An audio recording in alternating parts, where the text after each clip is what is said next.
There was a story of his first sighting. In fact, there was more than one, but elements of the stories merged into one with time and telling. In all of them, he appeared at dawn, like a figure out of myth. In one story, he was an upright shadow moving so slowly that in that peculiar underwater light, his approach was almost imperceptible, inching forward like destiny.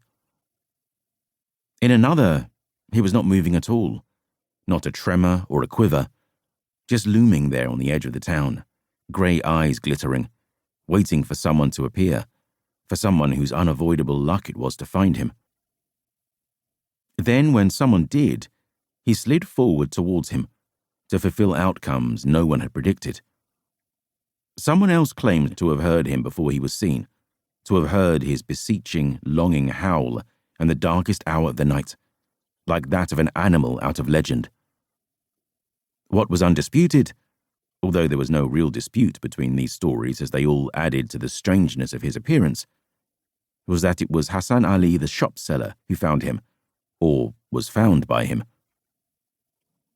There is luck in all things, as there was in this first arrival, but luck is not the same as chance, and even the most unexpected events fulfill a design.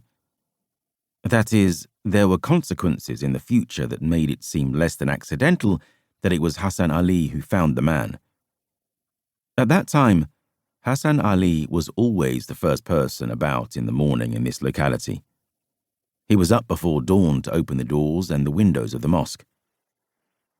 Then he stood on the steps to call the people to prayer, pitching his voice to all corners of the clearing in front of him. Salah, Salah. Sometimes the breeze carried similar calls from nearby mosques, other criers chiding the people to wake. As-salatu khayra minan nawm. Prayer is better than sleep. Hassanali probably imagined the sinners turning over irritably at being disturbed, and probably felt indignant and self-righteous satisfaction. When he finished calling, he swept the dust and the grit from the mosque steps with a feathery casuarina broom, whose silent efficiency gave him deep pleasure.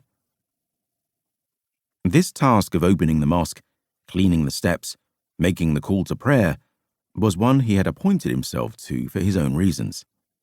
Someone had to do it. Someone had to get up first, open the mosque, and make the adhan for the dawn prayers, and someone always did for his own reasons.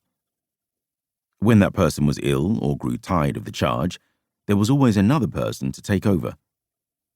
The man who preceded him was called Sharif Umdogo, and had come down with fever so badly in the Kaskazi 2 years ago that he was still bedridden. It was a little surprising that Hassanali had volunteered himself to take over as the dawn crier, though, not least to Hassanali himself. He was not zealous about the mosque, and it required zeal to rise at every dawn and bully people out of sleep. Sharif Umdogo was like that, the kind of man who liked to barge into complacency and give it a good shake. In addition, Hassanali was a worrying man by nature, or perhaps experience had made him that way, had made him anxious and cautious.